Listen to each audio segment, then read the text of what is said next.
Give me a recap. Welcome back to the Bounty. Last time, y'all met with Mayor Decius. Mild. Go ahead. Mild interruption. Are we recording? Is this being recorded now? Just to make sure. Yep. Okay, cool. Go on. Y'all met with Mayor Decius of Decus Bend after arriving in order to protect one Greer Lacrima, as Greer negotiated a trading contract between Decus Bend and the city of Kirill, who hired you in the first place. Pardon my indigestion. When you arrived in Decus Bend, you noticed a few sort of odd things. You've been having odd dreams. There was some indication that maybe somebody had cast a spell near you to cause one of those odd dreams. But you couldn't quite figure that out, and you had to move on. You arrived in Decus Bend. You approached the town. You noticed that in some of the farming fields, fruits and vegetables and things were growing out of season, especially given that this is the beginning edge of winter. It's not quite, it's not quite all dead trees and snow yet, but it's on its way. When you arrived in town, you met a halfling named Ara Tullix, who served as the bartender there at the inn, which name I cannot remember. Something Badger, I'm sure. And you guys got a room. Greer stayed in the town hall.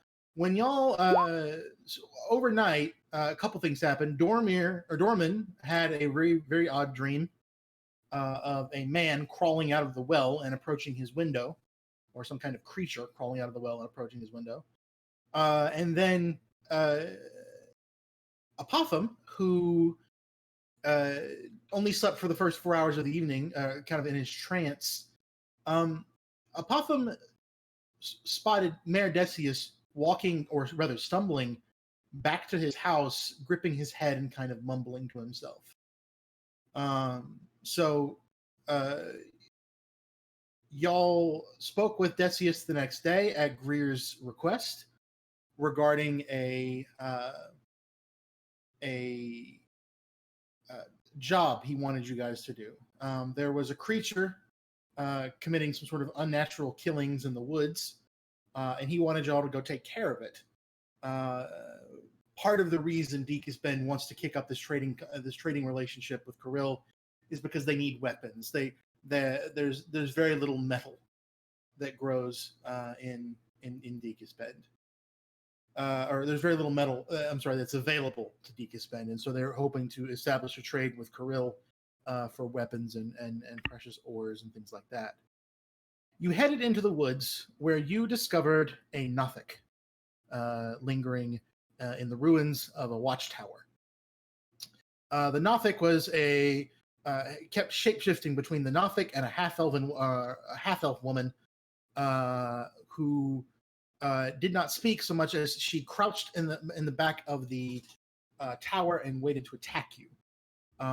When Apotham tried to charge it, the Nothic attacked and downed a couple of you actually before it was finally killed. When it was killed, it transformed back into the elven woman, or the half-elven woman, whichever one that might have been. It's half-elf now. That may be a retcon. And you guys found a few trinkets and treasures around the camp. The most obvious information you found about this woman was that she was wearing a robe with a golden symbol on it that resembled an arrow pointing left, with a half circle dipping in towards the interior of the arrow, with several streaks coming off the opposite side of the half circle. It almost resembled a sun of some kind, or an eye. Dorman recognized this as the symbol of a fledgling cult called the God Eaters, who you have not otherwise messed with. You picked up a journal, and you opened it, and that's about where we're going to start with what's in the journal, which somebody else is going to have to look at it because Potham's not here. So, who has the journal and wants to read it? Well, it's a good thing that we killed that chick early, because that might not have been even her final form. Yeah, what was it? That you guys see that boar? Oh yeah, there was a giant boar too that kind of came close, and when it realized you weren't in danger, it wandered off. Yeah, that fucker was huge. Yeah, it's just spooky. I don't know what was over there. Size of sedan that thing was. I'll walk up to Apotham's dumbfounded still body and snatch the journal out of his hand. Okay. I'm assuming you kind of look into it. Oh, as soon as I snatch it out of his hands, yeah, I'm immediately flipping through pages. The journal belongs to a woman named Rowena. I read that wrong. Rowena Malvis. And Ms. Malvis appears to have joined up with the God Eaters in an attempt to strike back against a family upbringing that was both religious and abusive. In her mind, she writes, in her mind, it was the gods themselves that caused her abuse, and therefore she would take the opportunity to strike back against them. She had heard tell of strange magics in Decus Bend. The cult had laid eyes on Decus Bend as a potential target for their initial operations as a way of testing their rituals and abilities. They attribute the strange goings on in Decus Bend to some kind of godly being that's supposed to be there somewhere. The journal notes that she was here to observe Decus Bend from afar, and she appears to have been capturing and torturing small animals to generate life energy for her rituals in magic. Jesus Christ. It takes you about 10 minutes to get through the bulk of this journal. I'm reading aloud to all of my group mates as well. Okay. As soon as we ascertain it's not any kind of hexed magical book. So, I finished reading the last page, and you said the God Eaters came here because Decus Bend is regarded as its bounty comes from some kind of unnamed god. Is there any insinuation in the book where it might come from in the journal? The book insinuates that the God Eaters believe there to be some unnamed small god giving their blessing to Decus Bend, which may account for some of the strangeness going on. And Rowena was the last thing the journal says. I'm sorry. The last thing the journal says is that Rowena was planning to sneak into the church. I wonder what it was that turned her into that thing. I mean, she was pretty there for a minute. I'm going to take the book over to Dormand, and I'm going to, underscore, reread him this passage about Decus Bend and possible deity being responsible for this bounty, and I'm just going to ask him, have you ever heard of anything like this? I've heard of a great deal of old gods. Most are rumor or a modern god by another name. And that's my way of going. I don't know. Have I, DM? You roll me a religion check, either religion or arcana. I'm gonna go with Arcana because I actually know that. Okay. Ooh. On a 19, you know that the God Eaters, I'm sorry, not the God Eaters. You know that there are rituals for. I'm sorry, there are small gods that can confer small blessings upon the town. The ways of magic are far and few, are far and varied, and anything's possible, quite literally. But you've heard tell of things like this happening, things like what the God Eaters are insinuating are happening. Not quite on the scale that it seems to be happening, not to the point where the earth itself seems to be turning, outpouring magical crops. So I think the way I phrase it is Dorman says, there are always small gods do that in their futures, that You? a house might worship or a town might worship, and maybe even be a deity popular in a small city. There are countless ones, but the blessings they bestow are a bit of luck or a slightly better take in the fishing nets. Not so much any gestures around the woods. Harvest amidst the frost. That is beyond what most of these gods would or perhaps could give. And this is more than most of the greater gods would give. It seems unnatural. As he finishes, I will snap the book shut between two fingers. And I say, well, regardless, God's involved or not, I don't know how we're going to turn in a half-elf woman corpse for proof of finishing this job. Well, we have the journal, right? I mean, that at least proves something. Particularly about the weird squirrels, being caught up and laid out. We've certainly found the beast. It may not have been the kind of beast we thought we were hunting for, though. As little as I like the mare, and as much as I think this will not go perfectly, I see nothing else that we can do except to bring her back and explain what happened. She was sorry, out of character. Did we ever identify what she was? Like that she was a Nothic? You have not. You have not quite figured out how she was changing back and forth yet. Well, I mean, like what she was. That she was. Yeah, a Nothic. Yeah, one of you would have recognized that, especially with the 19 in Arcana. Okay. So he will say, we explained that she had taken the form of a Nothic. How, we don't know. Perhaps she is a magic user of some kind. That book you've read certainly paints her in an interesting and disturbing light.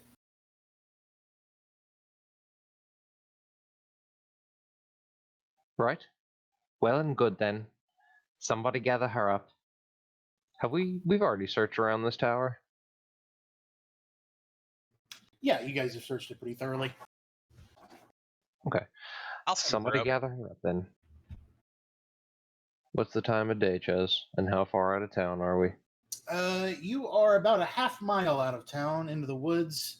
It is. You guys left probably around 10 a.m., 11 a.m. So I'm saying you'll be back in town by. You left about 11 a.m. You got here probably about 11:30. Moving as a group through the woods. It'll probably take you another 30. You're probably here for at least 30 minutes. It'll take you another 30 minutes to get back to town. So 12:30, 1 o'clock when you get back. Hey, Yo. I'm back. Hey. Boy. I apparently fell asleep for like an hour. I understand. Was that your important phone call? I was like, I had I had a call. It lasted about 20 minutes, and then about halfway through the call, I was like, "Dude, I can't do this. I need a nap." He's like, "Okay," and I passed right out. my mattress is calling. Which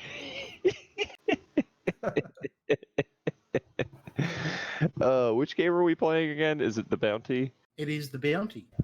The Bounty. Is that the one? Is Please Amanda join in this? us. There has been some plot in your absence. Yeah, My I've goodness. been taking good notes. So I'm pasting you a paragraph. Please review. Thank you. Sorry, it's in random notes format though, so it's kind of like train of consciousness.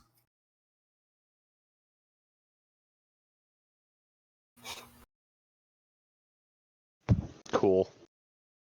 Thanks. But yeah, not long. We just learned about this lady and like her name, and she's a god eater, and we're heading back to town. So the lady we killed was a god eater. Yeah, and turned into a Nothic back and forth and stuff. And we don't really know why, but her book definitely kind of makes her out to. Her journal makes her seem like a bad person, and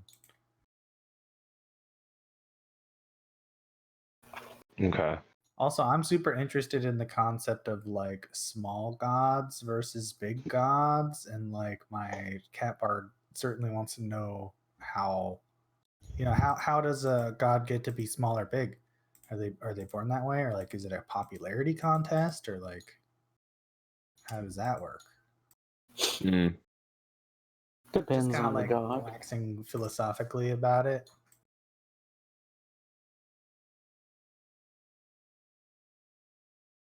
Can a Perhaps there's small more god to be. get to be a big god? I'm not an expert in such things, but from what I do understand, it is possible if the worship of them is taken up by enough people. Gods feed is not the right word, but they do derive power from their worshippers. A god with no shrines and no prayers can hardly be said to be one, after all. Terrell, is your god a big god or a small god? She's definitely small in my eyes, just because I come from a very, very small town, very few people, very sheltered. But I worship, I think I'm pronouncing it correct, Timora or Timora. Tamora, yeah, and Timora, the she goddess is of not. good fortune. She is not a small god, and all of you would know who that is. So he's like, yeah, it's a small god, but like we all know it's not. Well, that's what I'm saying. Like, my guy's sheltered his whole life. He doesn't know. Dorman actually says, "Is that a reference to her halfling worship?"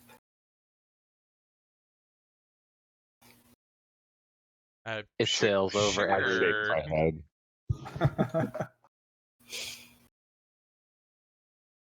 I'm not sorry for that. That was a good one. Sorry, not sorry. All right. So y'all have kind of gathered your belongings, gathered the loot from the tower. If I remember, the biggest thing I remember is that Immelrith has copped part of that robe that the elf was wearing, or half elf was wearing. And I'm sorry, I copped it. like you're holding on to it, like the piece of the robe. Someone is. Is it Dorman? I don't. I think it's Dorman, yeah. Okay. Dorman has the symbol. He cut it off the robe. I'd have copped it, Oh, yeah. okay. No. So, with that in mind, we proceed back to town. Imor is not about those brands.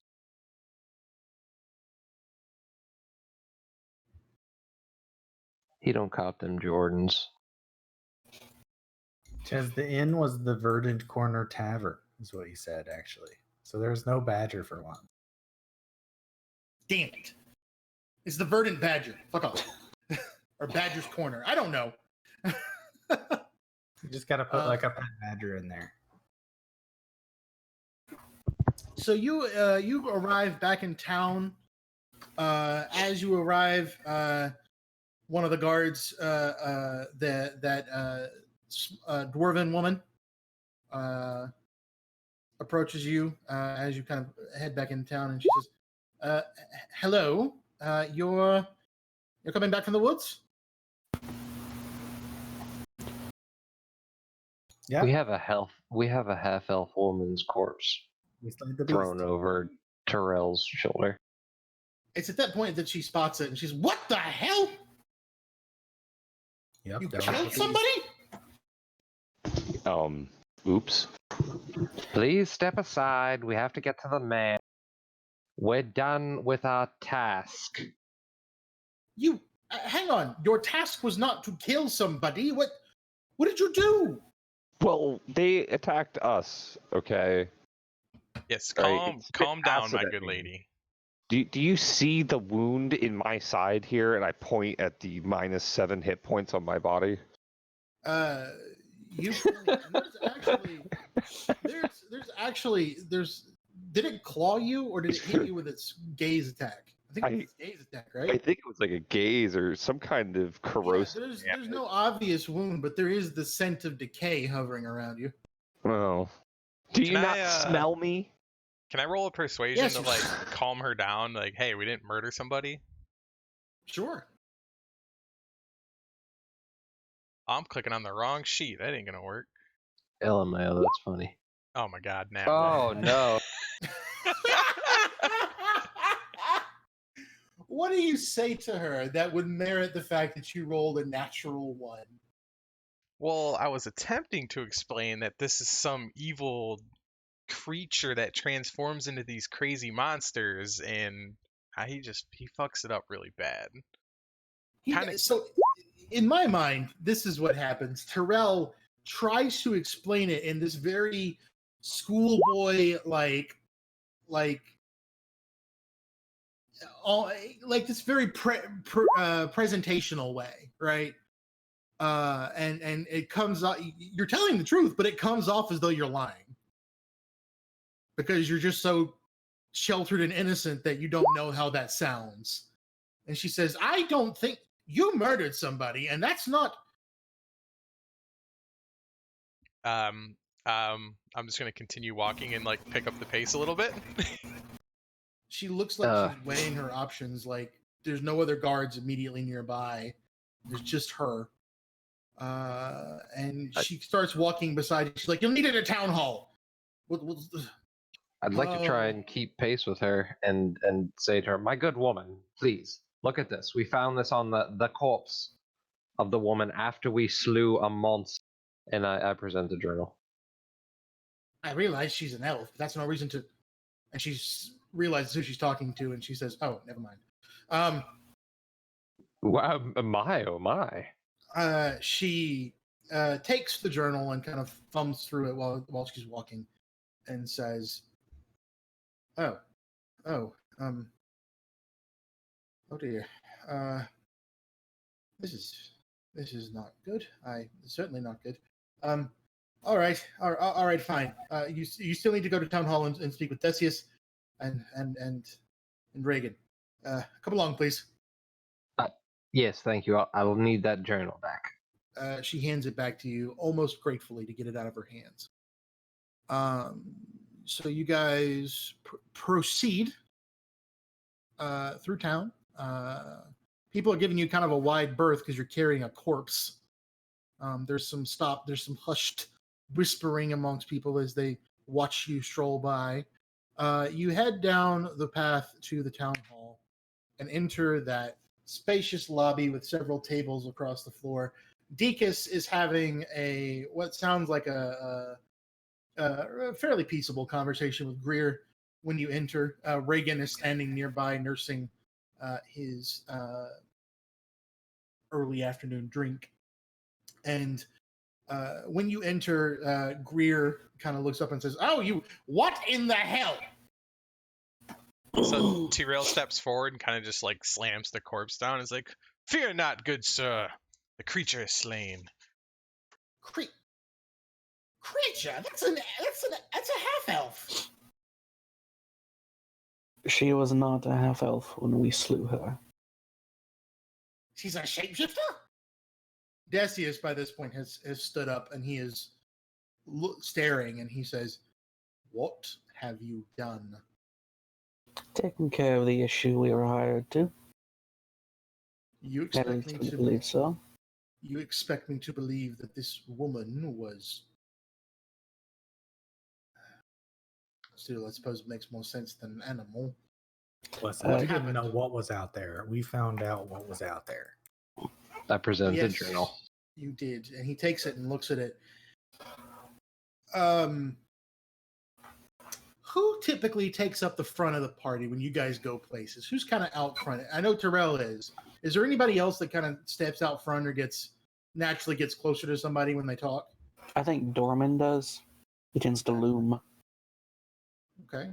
I'm pretty charismatic. I think I'd be up there too. Okay. Only if I'm trying to steal from you. Yeah, you're not trying to steal in the situation, so you're out. Yeah. Emelrith, what about you? Do you get close to people, or do they kind of disgust you? No, there's certainly a natural, not just people, other humanoid beings, and there is certainly always a distance there. Well, all humanoids are people, so take that down. Whoa. All people aren't humanoids, though. Yeah. There are some people who aren't humanoids, and that's okay. Except Oscar. That's I do inch valid. closer and scritch the cat. Okay. So, with that in mind, I need Dorman. Gray, what about you? Phantom? Does Gray stand close to people or far away? He Phantom? keeps a I he think that's keeps an a healthy social distancing. Oh, good. Wait. He's got the mask as well. So, so Dorman, Terrell, and Oscar, please make me an insight check.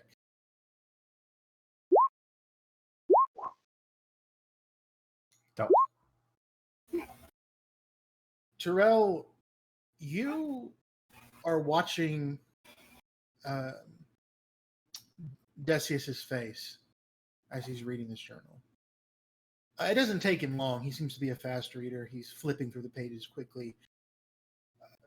It's not so much a look of surprise so much as it is abject rage that just distorts his features for a moment. And it's a quick expression. It's a twist of the mouth, a widening of the eyes that hovers that lingers on his face for just a moment before it passes. Too quick for anybody not paying close attention to see. You also notice the way he's gripping the book. His hand is clenching the spine of the book as though he means to snap it. Whatever is in this journal has just utterly enraged him, and he has stuffed the fury back down and kind of put on a brave face here as he addresses the party again. He says, "Well, that's one plot thwarted, isn't it?"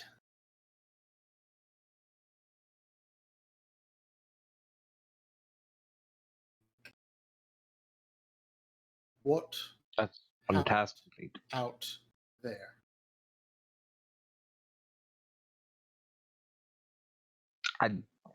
What does it matter? You see the results in front of you. You asked us to go find who was leaving those horrible things out in the forest.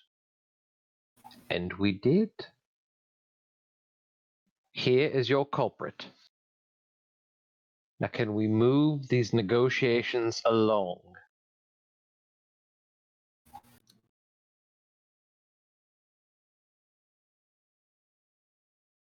I have to agree with my elvish companion. We searched out into the southwestern woods as the job curtailed, and we came across a ruined tower of such. And in this tower was a dark creature. And upon slaying said creature, we have this corpse. I see. Unless you think this was the doing of a boar, the only other thing of interest we saw there was a very large silverback. That is typical for these woods. Very large. Yes, they do get quite big out here. Like Clifford sized. They do get very large out here. The land feeds them well. I'm sorry. You said Decius was the one that grabbed the book and went through it and had his episode correct. Yes, the only one that noticed it was Terrell. Yep. I was just because with Decius, honestly, with Decius insight, with how he's acted in the past, I'm not interested in relaying our suspicions of the church in front of him. Got it. Yeah, that's something what I noticed I'm going to keep to myself until we're alone with the group. Got it. Until you're alone together. Yes. So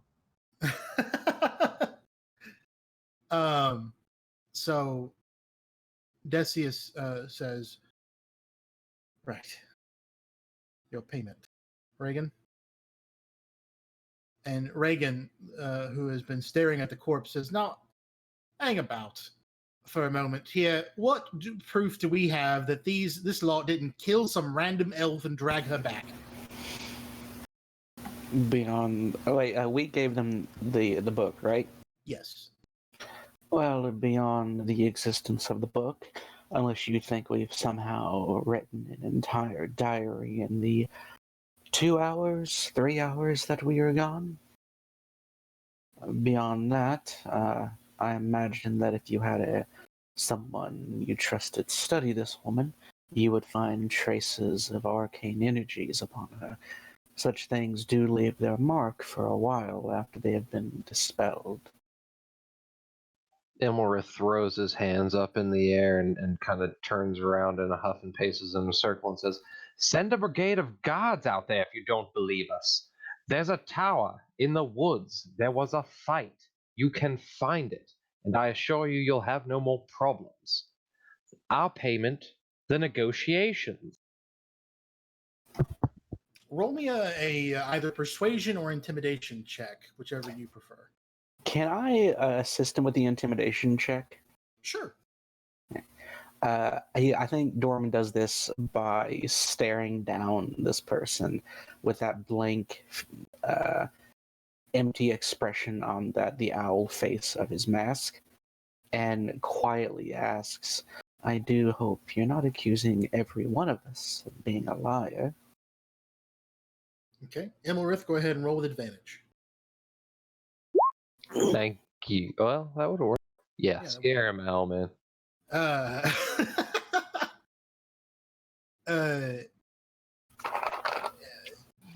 Reagan watches you for a moment, clearly kind of cowed, realizing suddenly that there are 6 of you and 1 of him.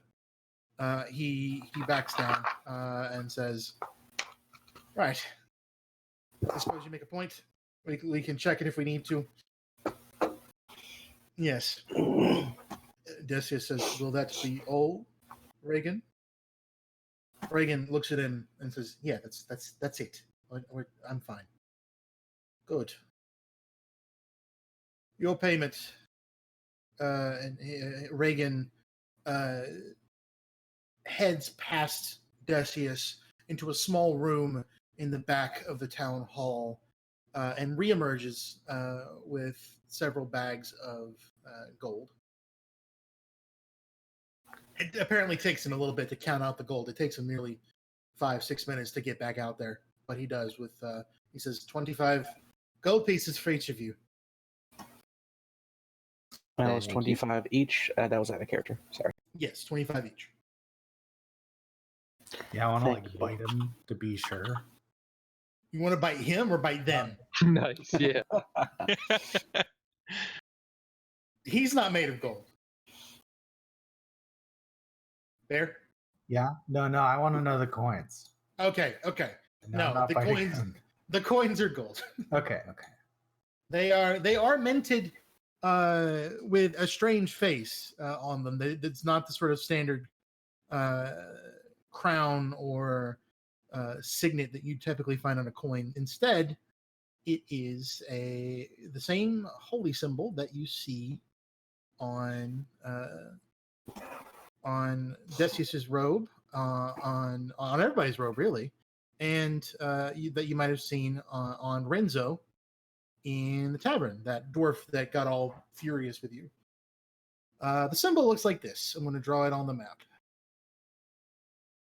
Oh, yeah, art class. Make sure I'm on the right layer.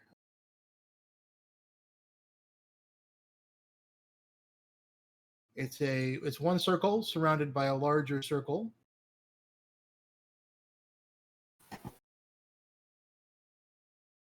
with a starburst pattern of lines.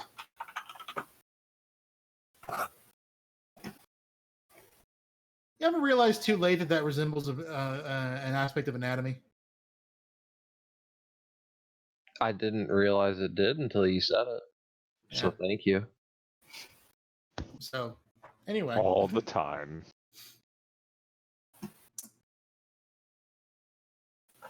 Looks like a So- spider web to me.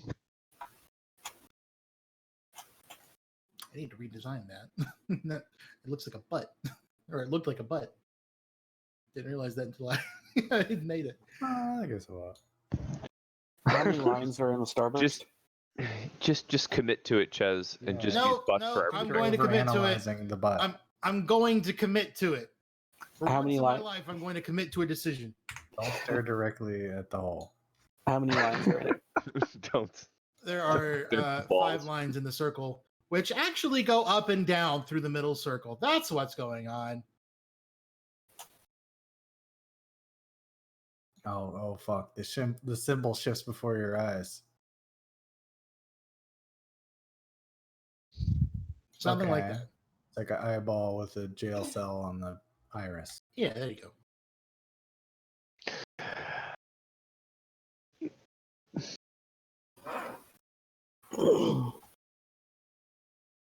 That's what each of the coins is minted with.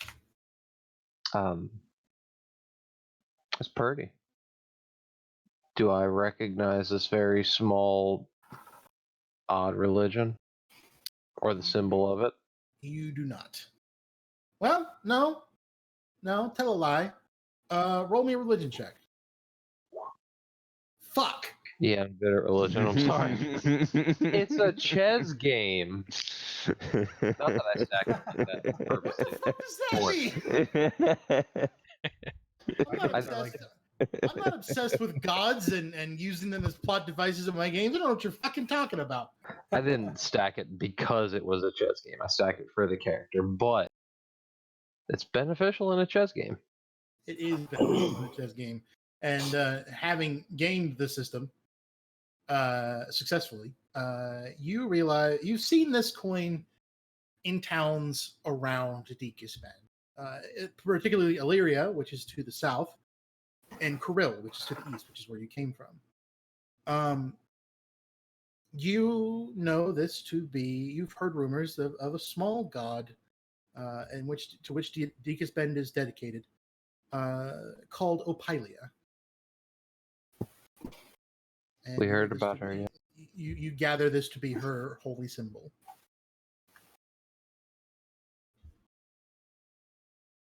Okay, so not shocking information. No. So I throw the coin away with no visible change in my demeanor, except the elation of having a coin pouch that's yay more heavy. Okay. That's a good representation. I'm down with that. I have a question. I have How an answer. much does a potion cost? Like a healing potion? 50 gold. Okay. You also have to be in a place where you can buy them, and you don't know if you haven't really checked out any shops yet. Okay.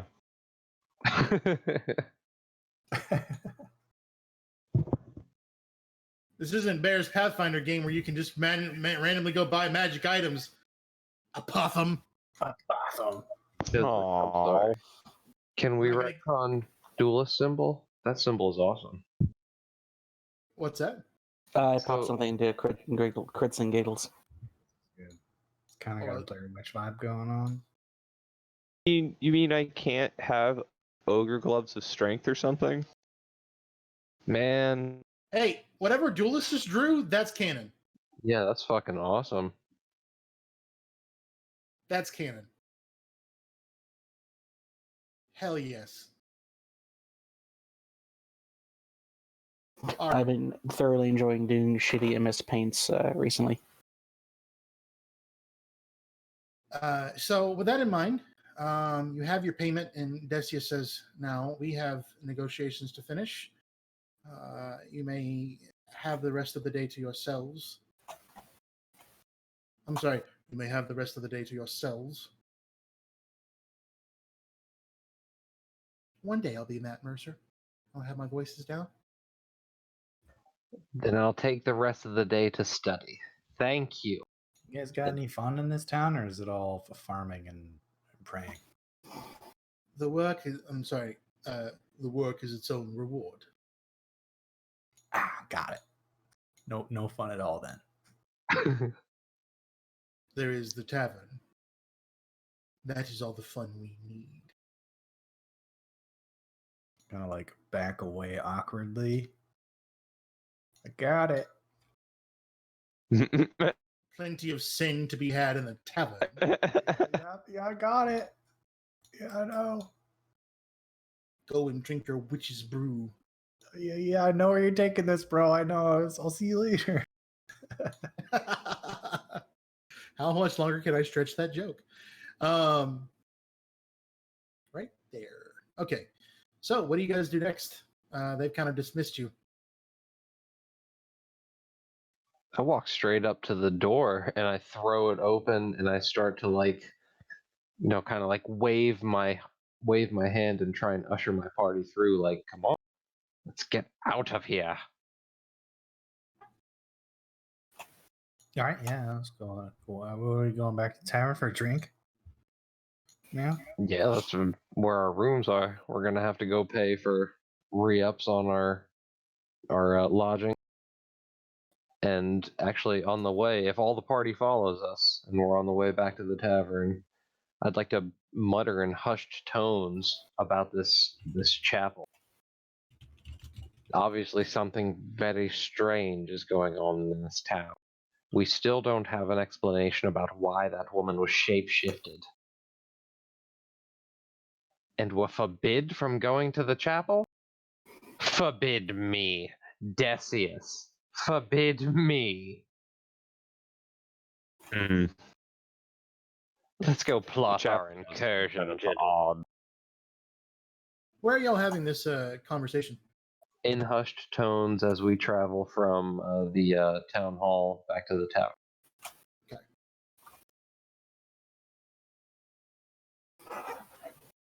All right. You move back to the tavern. It's about 1:30 ish, maybe 1:15. By the time you get there, it is kind of empty. It's post lunch rush. Aura is at the bar, kind of handling some cleaning duties. Horrible Quiznos flashbacks. Yep. She looks up as you enter and says, "Oh, hey, welcome to Quiznos." Now, Oh God. Can I interest you in a toasted sandwich? Can I interest you in a toasted sandwich of the finest quality, not like that sub of ways? Sub of ways. And they're tiny undulation sandwiches. Yeah, they don't even toast their bread. I do not recall these sandwich things you call, but I've heard of the sandwich, which is very Who popular. is this sandwich? Who is this sandwich, and where can I meet him? He sounds interesting.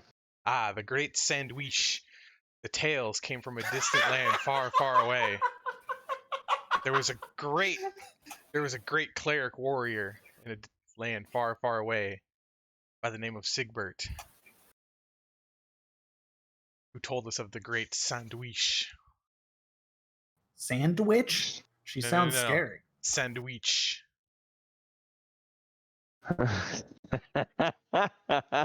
I'm just gonna let this continue. Fuck no. That's all I got. Okay. I started this to be a serious campaign. Oh well, fuck it. Too late. That's good. We gotta throw in little jabs here and there, though. Nah.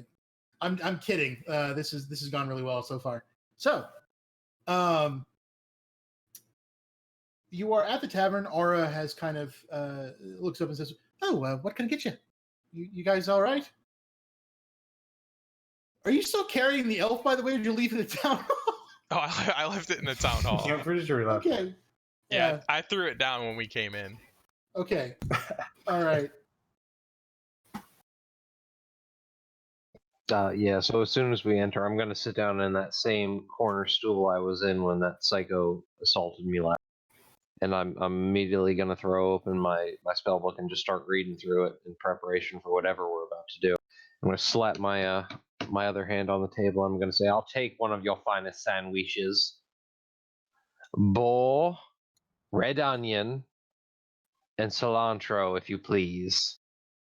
I think I have some of those things. I'll get right on it. What about the rest of you? Anything else? Got anything fun? This town is boring. Well, that's the thing, is that they try to keep it that way. Damn. Amusement is considered a distraction from, what they're supposed to be doing, which is working. I remember an old phrase about all work and no play doing something dreadful. Here, Kitty, do you know how to play Cripple Mr. Onion? Play what? Cripple Mr. Onion. It's a card game. I have some cards right here. No, I've never heard of that one, but I'm sorry. I'm hearing the words "cripple Mr. Onion." Yes. but please teach me. Chaz, I love you. Yo, wait, what? Are we about to play an onion mini game? No.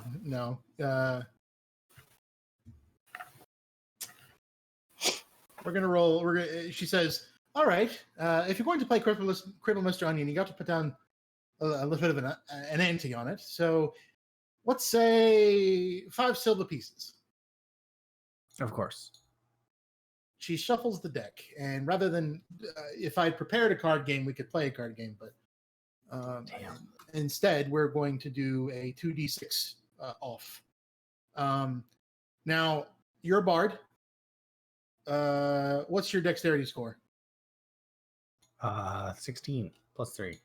Okay, so plus 3. Do you have proficiency in sleight of hand? I do, yeah. I chose that one. All right. So we're going to have a roll off of 2d12. If you want, you can roll an insight check. I'm sorry, a sleight of hand check against a perception check from her to re-roll your lower die if you don't get 260. It's a 2d6 roll off. Yep. You Makes said sense. You said 12 the second time. I just wanted to You said clarify. 12, yeah, okay. Yeah, makes sense. So I'm sorry. Yeah, 2d6. You can, if you don't like your roll, you can use a sleight of hand to try and re-roll your lower die. Make sense? Deal. Count me down. 1. I'm sorry. On 3. 1, 2, 3. Ha ha! So you slap. She teaches you the game over the course of about 30 minutes. It doesn't take her long. It doesn't take you long to pick it up, and you kind of group some cards together. That it's a little bit like poker. And you realize you have a real nice group of cards, and you slap them down on the table, and she goes, "Ah, you got me." And you both put in 5 silver, so she gives you a gold piece. Yeah. She says, "You're pretty good for somebody who's never played before." Easy game. Well, it's a game of luck, really, but you knew what to look for. Well done. I guess that's kind of fun, but it's not the fun I was looking for. But thanks. Yeah, of course. And I understand it gets boring around here. I keep books to keep myself occupied. It's at this point that a dwarven woman with red hair, bright red hair, kind of thrown over one shoulder, enters the tavern. Sorry about that. Hang on. Does she have a loading on her icon? Oh, no, it's just janky. My bad. Yeah, Roll20 is acting up. Hang on, let me refresh.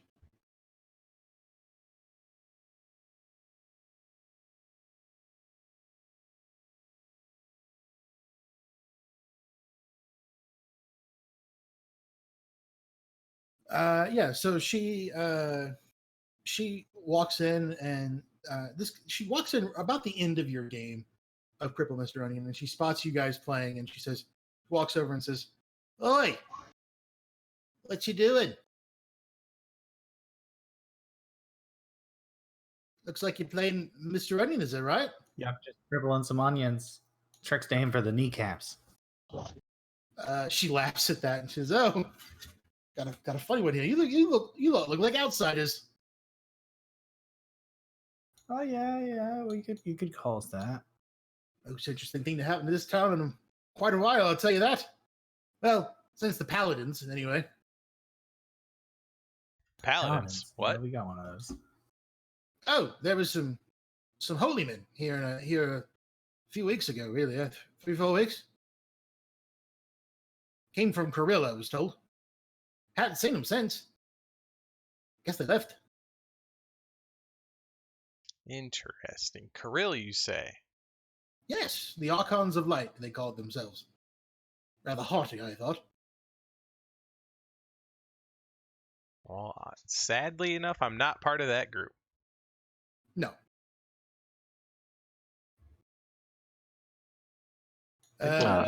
This will pique my interest from the corner of the bar.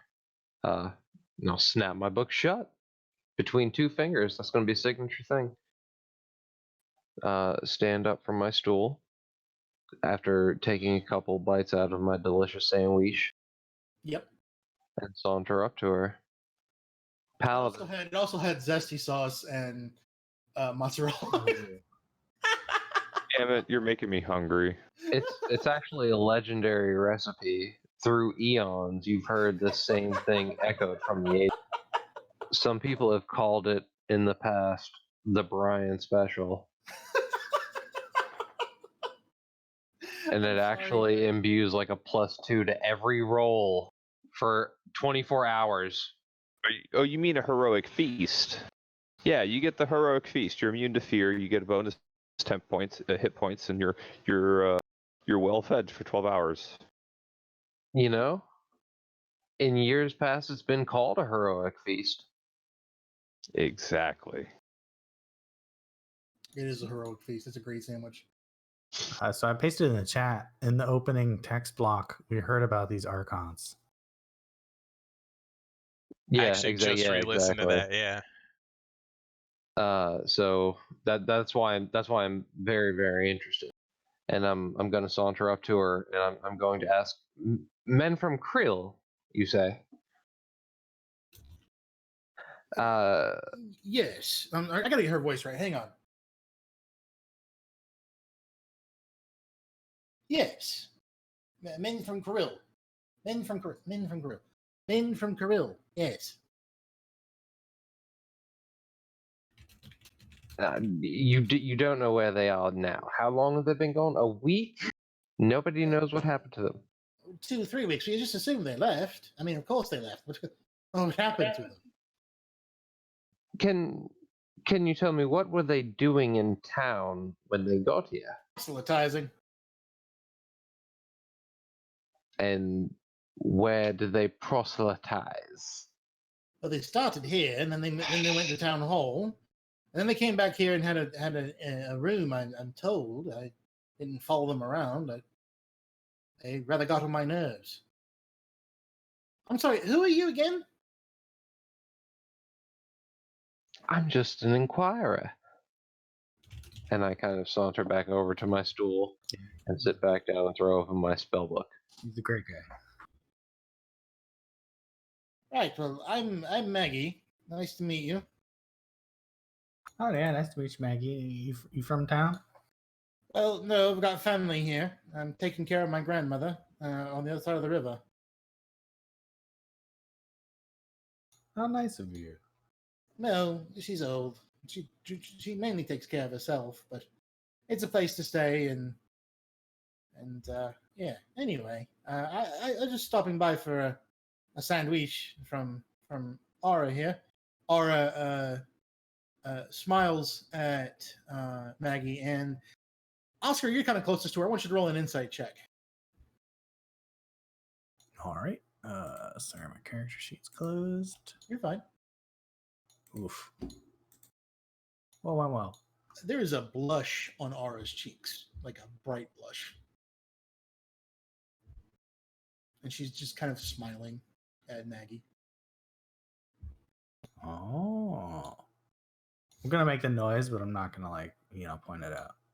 I'm not gonna be too obvious.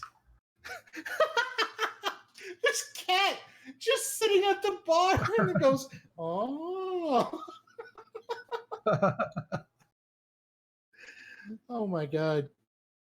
Yeah, Maggie gets kind of Aura prepares her food and Maggie says, "Thanks, Aura. Thank you very much." There it is. Thank you very much, Aura. And she leaves, and Aura just kind of waves and says goodbye, and then just keeps smiling at the door for a few seconds after Maggie leaves. And then she looks at the rest of you and says, "Oh, right. One of the only other outsiders in town. So tell me what happened. You went on an adventure, it sounds like." We did, yeah. We went in the woods and we found a monster thing and we slew it and we got paid. There's nothing good to spend our paycheck on, though. I mean, we got sandwich, which is pretty good, but Oh, well, there's a couple of shops in town, right there in the center of town. oh yeah, any good ones? I mean, there's the apothecary. Okay. I figured it'd all be like, corn and. Well, no, seeds. there are herbs that grow out in the field and ingredients around here that have pretty potent. Make some very good material stuff out of them, I think. Could you mark said building on my map, perchance, ma'am? Sure. Where did you get that map? Did you just draw that? I don't. I'm very good at imagining it in my mind from overhead. The apothecary is going to be. Where'd you get that map? That's great. It's like, this is a little city. I like to think that maybe he took some time to mark down what the city looked like as he was walking.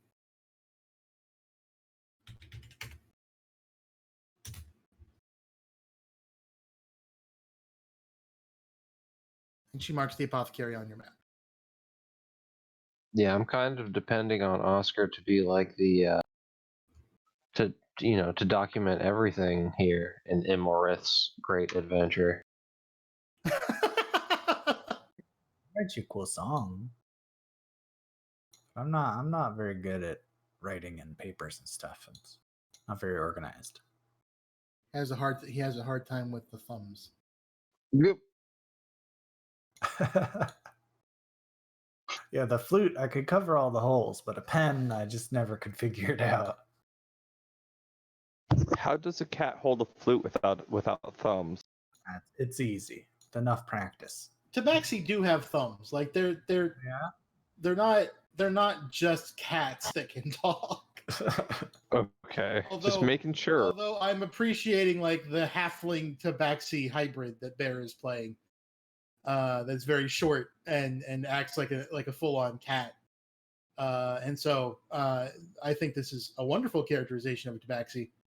Just you do have thumbs. Yeah, I got thumbs. They're just way up here, like on my wrist. It's complicated. And suddenly body horror. All right. It is approaching 9:00 my time, which means it's approaching 10:00 Eastern time. We can keep going for another 30 minutes or so, or we can stop here, come at this again next week, and try to start a little bit closer on time, which was my fault this go around, and I apologize for that. I mean, I'm cool. You cool with 30 more minutes? Yeah, I'm cool. Okay. Yes. I was actually gonna ask, do we notice? I'm sorry. Go ahead. No, I was actually gonna ask. Do we notice the Do we notice that symbol on Aura? Is she wearing that same symbol as the coin as the rest of the town? She is not. She is not. Yeah, see, that's the important part. As I'm crunching over my sandwich here, I'd like to turn and ask her in a very nonchalant way, Aura, what can you tell me about the local congregation? She looks up and says, "Well, not much. They don't really talk to me about it. Um, How long have you been here, dear? about 2 years or so." 2 years. That's certainly a long time. That's definitely enough. That's definitely enough to notice something, some kind of pattern. That Oh, beautiful. there's all kinds of patterns. I mean, rituals, things that the townsfolk do. Really, I learned very quickly to kind of keep my head down about it. They're very fervent in their beliefs, Yes, and are dear. not to be interrupted or questioned, as far as I can tell. The most of the religion centers on the founder of the town, as far as I can tell. Decus Vim is his name. Dickus Vim, yes. The Uh, founder of this beautiful little hamlet.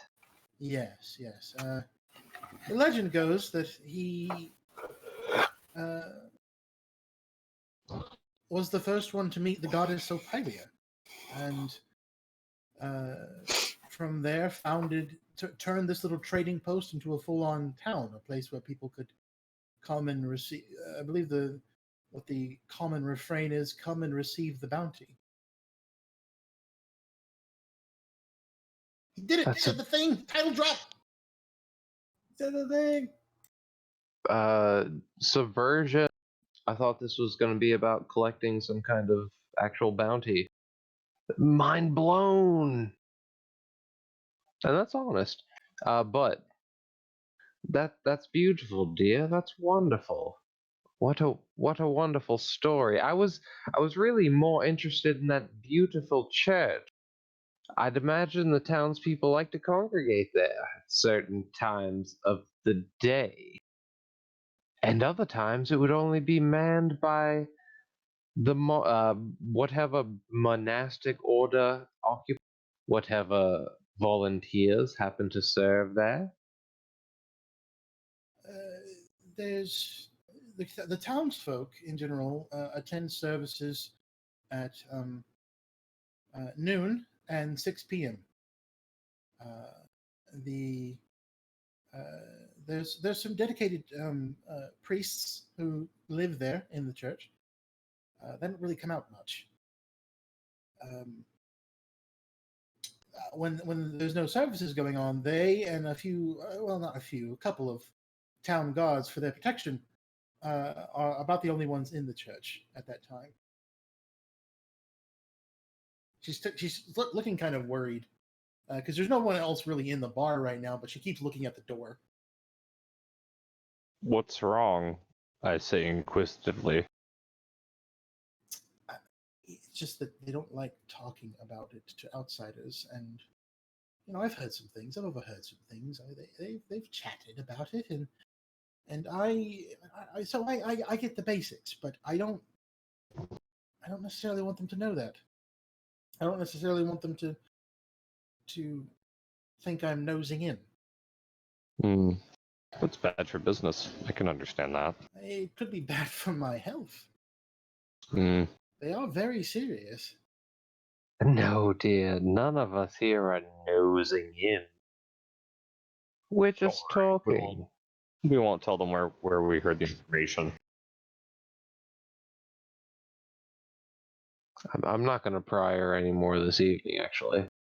I'm going to thank her for her information and shuffle off to bed to set up my room and meditate. Oh, and throw her. What do I owe her for the room for tonight?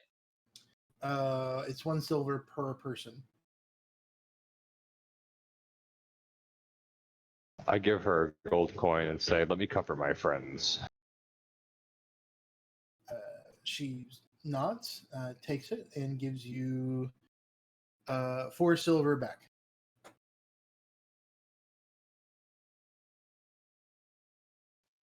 I actually give her back the silver and say, keep the change. I'm going to use this for food and drink. And I proceed to get myself a meal and so on. Sure, she prepares you a meal. It's about 3 in the afternoon. I'm going to do a little bit of railroading here, if that's okay with you guys. Yeah, sure. Does anyone have anything else they want to talk to Aura about before we kind of move forward? I'm good. Mm-hmm. Phantom, Dorman? No, No, I'm good. I'm good. So the evening proceeds apace. Maybe Oscar plays a few more rounds of Cripple Mr. Onion with Aura when she's not busy handling customers coming through the door. Immelrith has taken to his meditations. And you guys are kind of passing the time. The sun is starting to set outside, with it being the beginning edge of winter. It is not they're not long days, and by the time 6 o'clock rolls around, the sun is well on its way to setting. The sky is an orange reddish hue, and the sunset, that sort of bright reddish gold of sunset, is pouring through the trees and kind of washing the village in this glow. From the windows of the tavern, you can see the townsfolk, perhaps 150, 200 of them all told, coming in from the fields, coming out of their houses, and migrating through the town in a sort of slow procession toward the church. The crowd is kind of thick in the middle, where people have gathered very close together, and it stays like a densely populated cloud all the way through, all the way throughout, right up into the edge of the crowd. Maybe 4 or 5 people abreast, all migrating toward the church. You see them kind of disappear around the corner here on the pathway up to the church. By the time the last person has crossed around that corner, you can have heard the church doors open and close repeatedly. They, even from where you are, those heavy doors open and slam shut with enough weight to be heard throughout the town. Once the last person seems to have disappeared from view, you hear a gong, gong, gong, as a heavy bell in the church tower rings 3 times.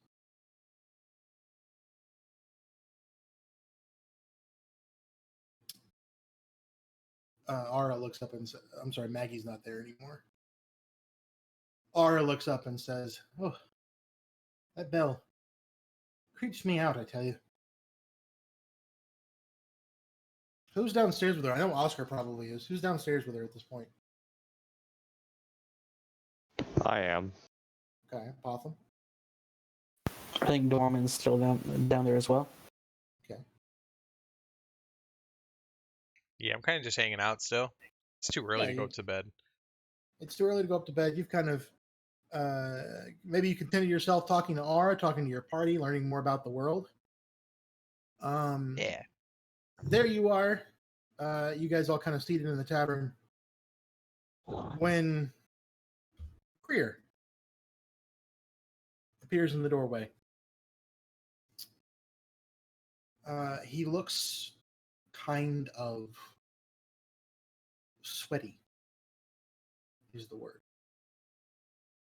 Sweat has beaded on his brow, and his skin glistens as he stands in the doorway, kind of staring first at Terrell, then at Dorman, and then finally at Aura, where he finally, after a little bit of just sort of standing there, he approaches the bar and says, Could I get some water, please?"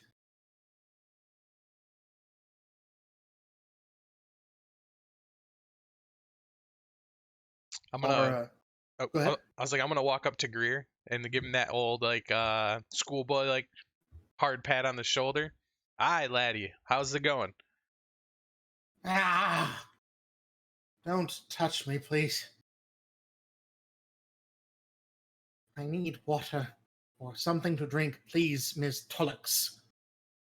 I'm getting it. Calm down. You're all right. I'm fine. I'm fine.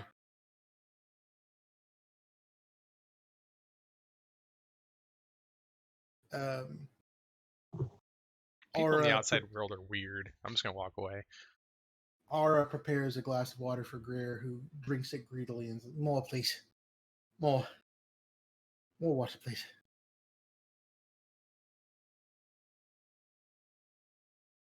He What's looks the up- matter, Greer? Why are you so thirsty? It's been a long day, Mr. Mao. You been jogging? What's No, I'm fine. It is warm in here, isn't it? no? Isn't it, though? Very warm. Very warm. And he slowly kind of he's tilting forward, leaning against the bar top, kind of pressing his head against his forehead against the bar counter. He's like, "It's very warm in here, Mr. Mao." Are you okay? You don't look like you've been drinking or exercising. It looks like something is wrong. Roll me an investigation check, Potham. Or medicine, whichever is higher.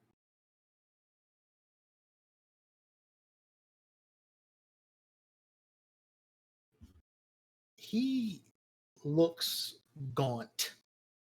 His cheeks look much thinner and more hollow than when you saw him prior to this morning. He says, "I'm fine. I'm fine." No, you're not. I'm There's no fine, way. Mr. Apotham. I'm fine. I need to rest. I need more water, please. Aura gives him just the jug, and he downs the whole thing. And just chugs it. Oh God, it's so hot in here.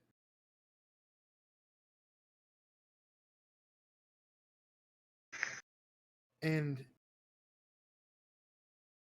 you hear two things simultaneously. The first is the shout of the dwarven guard from outside saying, "Someone's been murdered!" And you see Greer.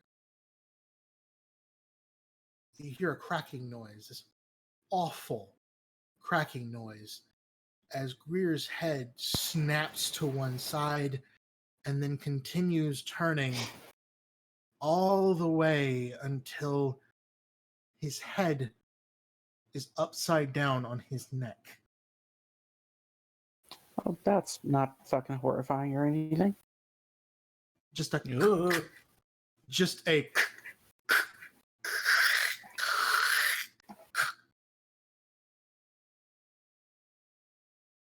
shoulders twist impossibly, blood spraying out from newly torn wounds as his arms invert, elbows twisting round to form strange looking appendages more akin to claws than arms.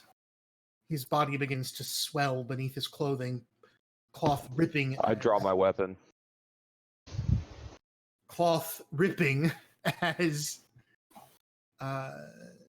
as muscles bulge from beneath it.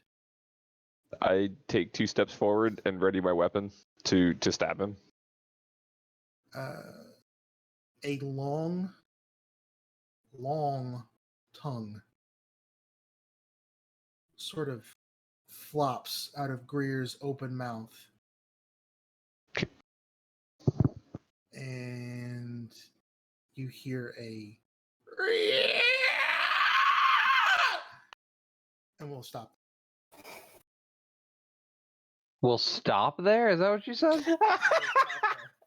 Oh, Chaz, you fucker. You fucker. I shoot it with a fireball. Yeah. Next session, you're just gonna start. Amanda just perked up and was like, "What? Yeah. Someone say fireball? Fireball?" Just Eldritch chest deep Blast. in the cool description, and you're like, I shoot with a fireball. Like, no, you fucking don't. I mean, maybe, but okay. So I need to talk with you guys.